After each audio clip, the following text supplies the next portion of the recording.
Bonjour.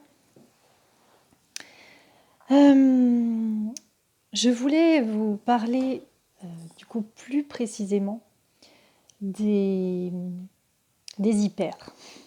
Je m'explique. Alors quand je dis hyper, c'est si vous avez déjà regardé quelques vidéos, euh, sur le net on trouve vraiment beaucoup de choses au sujet des hypersensibles, hypersensoriels, les empathes, les hauts potentiels, enfin voilà, il y a plein de choses qui sont alors des, des étiquettes en quelque sorte. Je, alors, j'aime pas forcément utiliser ces termes, mais il est vrai que pour trouver des informations, bah, on est obligé de mettre un mot-clé et donc une étiquette. Alors, faut pas se formaliser, mais en même temps, j'ai envie de dire, si on l'assume, il n'y a pas de, il n'y a pas de connotation négative, c'est pas péjoratif en fait. Donc voilà, je vous avais parlé de cette surcharge d'émotions qu'on peut ressentir et que pour les personnes qui sont hyper, c'est encore plus difficile à gérer. Alors pourquoi? Et bien parce que tout est encore plus tout. Tout est excessif en fait. C'est comme si on était à fleur de peau. Alors c'est un sentiment assez semblable lorsque on est très stressé, si voilà, on traverse une période difficile, voilà, et on pourrait ressentir des choses qui pourraient s'apparenter à une dépression. C'est très confus en fait. Euh, Quand on vit des périodes voilà, où on supporte plus rien, on ne sait pas si c'est parce qu'on est déprimé, on ne sait pas si c'est ceci, cela. C'est juste le stress, si c'est parce qu'on est hypersensible, si c'est parce qu'on a nos règles. Je souris parce que voilà, ça pourrait être interprété. Alors j'aime l'humour. Ça pourrait être interprété de façon négative en disant ah là c'est règles. Mais même si je n'aime pas l'idée que c'est un déséquilibre hormonal, ça reste une période très compliquée pour nous les femmes parce qu'on a un bouleversement hormonal qui n'est pas le même tous les mois et qui fait que, eh ben forcément, ça va occasionner des changements intérieurs, internes même, je dirais.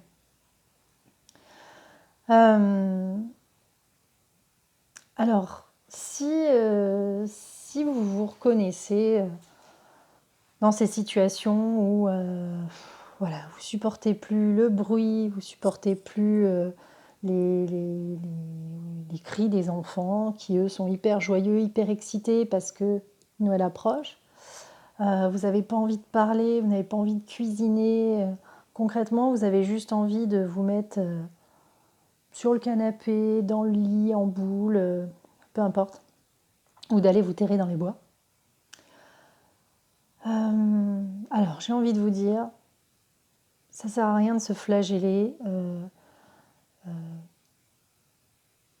c'est-à-dire voilà, d'enfoncer le clou en disant oh là là, en plus, je suis pas bien, j'ai envie de rien. Bah ouais, bah on a le droit en fait.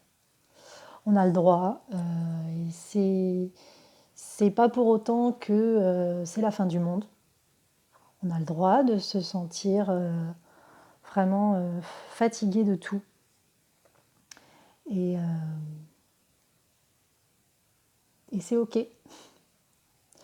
Donc, première chose, le reconnaître, parce que c'est pas facile. On se dit ah ouais, je suis juste fatiguée, mais c'est les autres. ou j'ai passé une sale journée à cause de telle situation.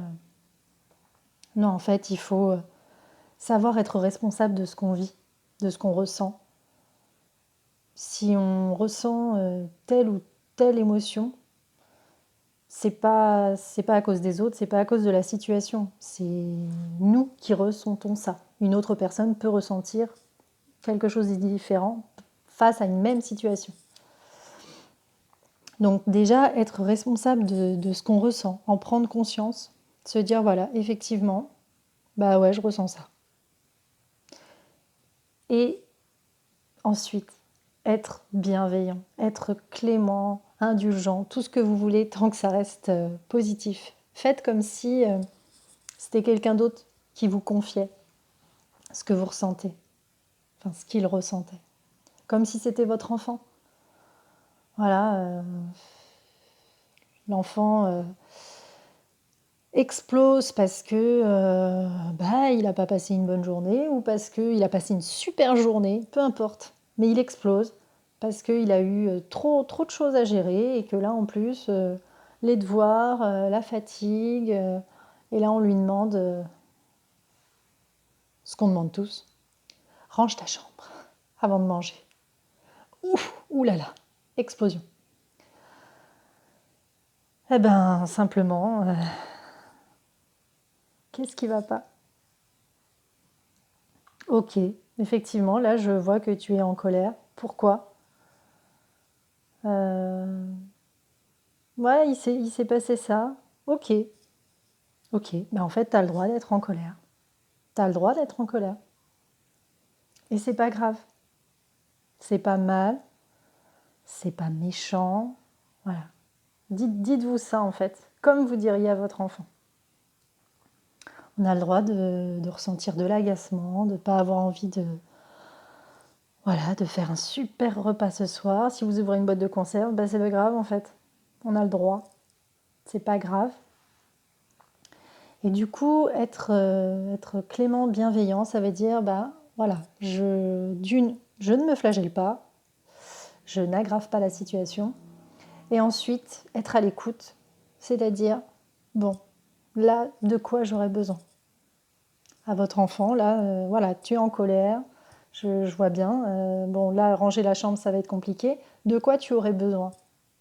Là, tout de suite, pour ne plus être en colère.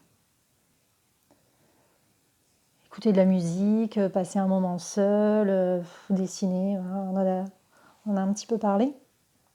Savoir ce qui nous fait du bien en fait pour nous calmer, pour pouvoir se recentrer. Moi personnellement, j'ai besoin de m'isoler. I want to be alone.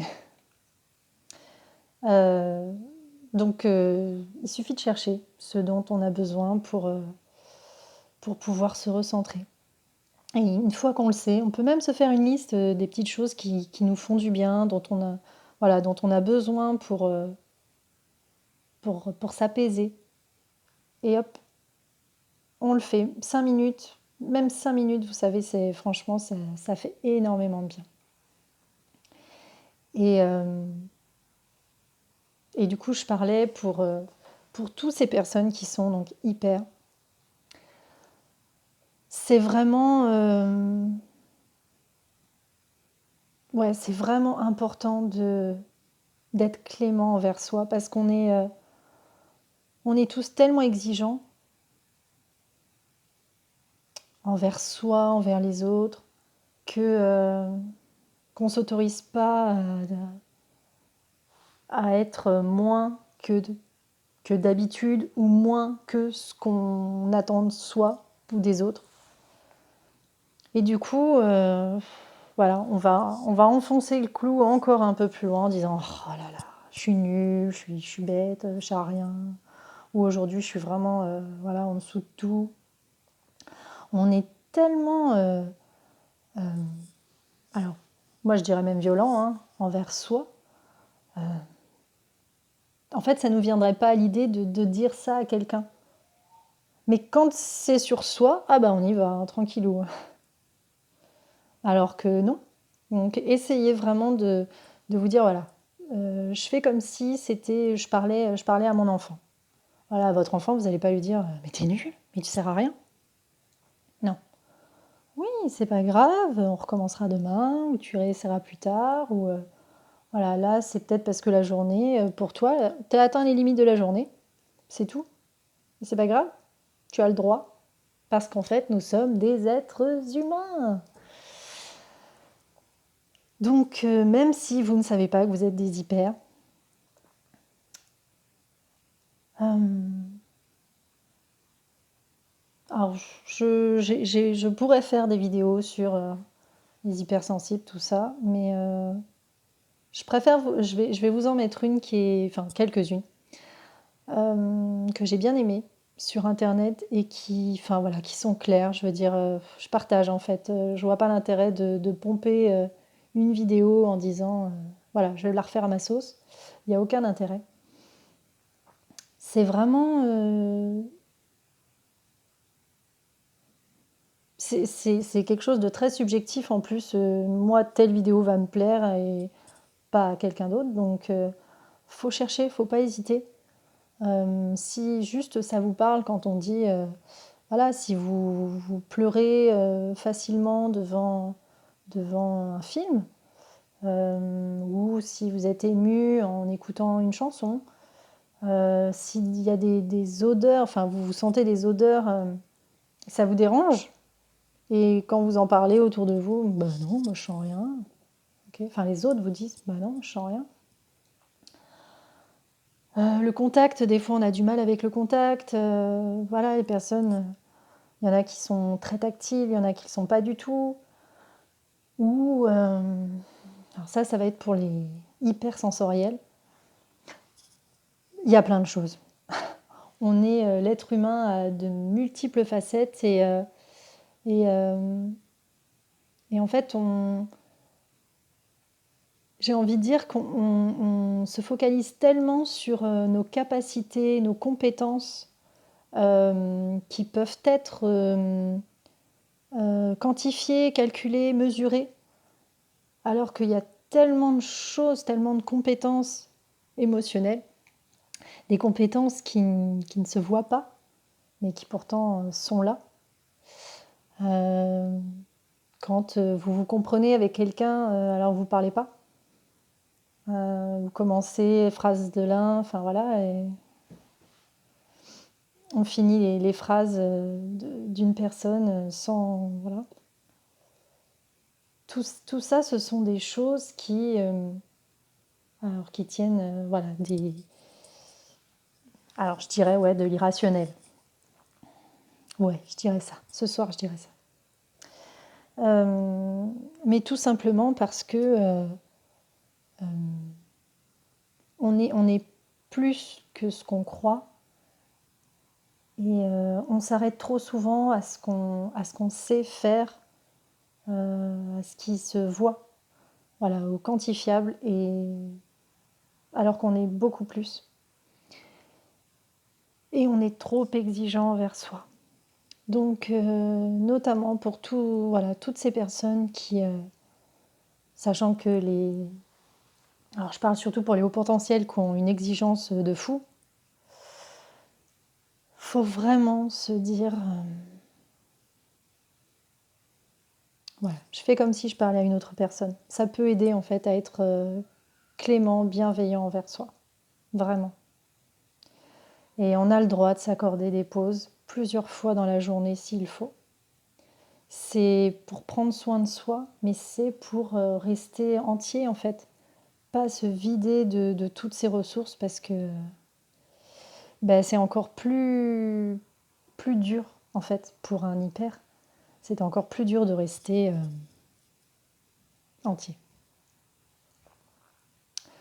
Voilà, c'est ce que j'avais envie de partager. Alors, je suis peut-être pas allée plus, plus, plus en profondeur par rapport à ce que j'avais dit